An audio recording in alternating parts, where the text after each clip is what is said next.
Lee Harvey Oswald was your typical America-hating communist from Louisiana, and like every risky-living pinko from the South, he grew up watching American spy dramas, volunteered for a civilian air patrol run by a CIA contract agent, and joined the US Marines.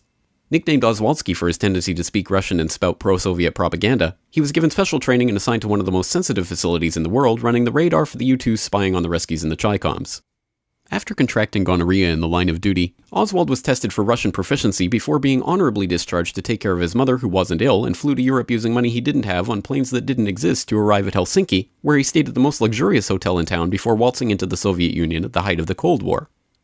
While there, he kept a detailed log of Soviet facilities, made notes about microdots, and carried a CIA standard-issue Minox camera before getting bored and returning to the United States on a military jet using money loaned to him from the US Embassy. After waltzing back into the United States after supposedly defecting to the enemy at the height of the Cold War, he settled back in New Orleans where he appeared in radio and TV interviews, got into fistfights on the street, and handed out leaflets from a pro-Castro Cuban group sharing office space with an ex-FBI agent involved in government-sponsored anti-Castro Cuban groups. Moving to Texas and befriending a millionaire Russian oilman who helped to get him a job at the Texas Schoolbook Depository, Oswald made sure to let his murderous intent be known by attempting to assassinate a right-wing general in the area, thus potentially jeopardizing any plot to kill the president, and sent vanity photos of himself posing with his rifle to his close friends. On the morning of November 22, 1963, Lee Harvey Oswald went to work in the Schoolbook Depository where the president just happened to be driving by. After somehow getting the Secret Service to stand down before entering Dealey Plaza, Oswald set up a makeshift sniper's nest and got off 3 shots in 6 seconds, leaving 4 bullets without leaving any nitrate on his cheek, a feat that has never been duplicated, including 1 bullet that managed to cause 7 entry-exit wounds, a feat that has never been duplicated, penetrating 15 inches of tissue, 4 inches of rib, and a radius bone, to come out in almost perfect condition on a stretcher in the hospital while no one was looking, a feat that has never been duplicated. He then ran downstairs and got himself a Coke from the vending machine within seconds of the assassination before heading home, grabbing his things, walking down the street, shooting a police officer, ducking into a movie theater, and waiting to be arrested.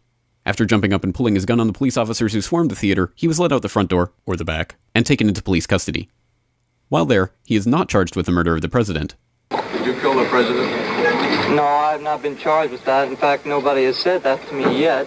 And like any self-respecting America-hating communist grandstander who had just killed the President of the United States in a pinko rage, denied he had anything to do with it. I'm just a patsy. Before being transferred to county jail, he was shot on live TV by a 2-bit Union Mafia stooge, supposedly torn by grief at the death of the president, whose brother he personally hated, later claiming that it was part of a conspiracy the world will never know. The world will never know the true facts. Luckily, the crusading journalist of the unbiased media told the public the straight truth about what happened. His head could be seen to move violently forward. Hoover wrote a memo that weekend demanding that the public be convinced that Lee Harvey Oswald was the lone assassin. LBJ appointed a commission telling Commissioner Warren that he had to find that Lee Harvey Oswald was the lone assassin, and, as luck would have it, that commission concluded, "Now, what about the doctor at Parkland Hospital who reportedly said the president was wounded in the front? Actually, the doctor told the commission, and a newspaper report agrees, that he said only that the bullet could have entered from the front. But because of the president's condition and their desperate haste, the doctors never turned him over, never saw the similar wound where the bullet actually entered from the back." This is the story of the JFK assassination, as brought to you by the truth tellers in government. Those weapons of mass destruction got to be somewhere. And the media. And if you have any questions about it, you are a woo-woo, grassy knoll, tinfoil, lizard-fearing America hater. If you love Jesus, sunshine, ponies, monster trucks, miniskirts, and the American flag, you will never ask any questions about any part of this story to anyone. Ever. This message has been brought to you by the CIA, Joint Chiefs of Staff, Warren Commission, and the MSM. Because ignorance is strength.